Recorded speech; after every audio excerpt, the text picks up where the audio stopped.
To board member comments, Vice President Hutchinson. Yes, thank you. I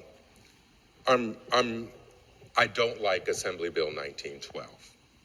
This is a poorly written law that specifically only applies to 4 districts in the state of California: Oakland, Vallejo, North Monterey, and Inglewood. We have no plan to close schools on our books, yet we're being forced by some invisible bureaucratic momentum to come up with these metrics now. Now, we can't come up with metrics and analysis for a plan that doesn't exist. And so, also, out of the 4 districts who are in receivership, who this law applies to, one of them, Inglewood, just announced school closures this last week. The closure of 3 schools at the end of next year. They're not being forced to go through an Assembly Bill 1912 process. I'm very disappointed that Assemblymember Bonta would write this law that treats us in this sort of way.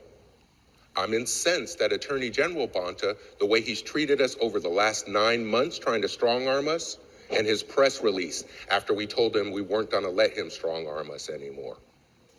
This is a bad bill and bad policy.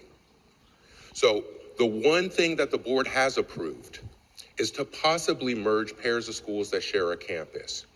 So if we were going to go through an Assembly Bill 1912 process, we should be coming up with impact analysis for just that possible plan. And then going through this analysis, determine if we want to go through with merging any of those pairs of schools. But that's not what this is. And that's why it's been such a crazy process, because how can you do analysis for a plan that doesn't exist? Some people say we're going to close schools for that. Some say it for this, some that. There is no plan. And that's the work that we haven't done. And so I'm going to be voting strongly against this.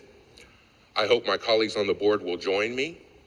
I don't think we should be doing any metrics, but then to see that 4 items in the are being added to it, including live-go data and demand rate, which is reinforcing the problem that we have to begin with.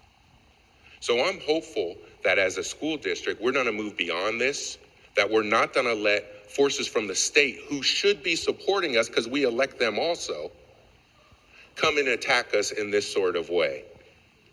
And so hopefully we will be standing up against this, and if we need to, come up with a specific plan to do an equity impact analysis on the possible plan to merge schools.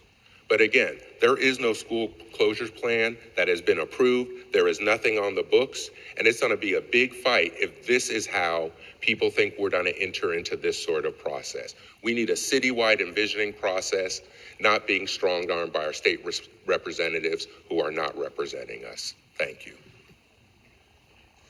Dr. Brehard?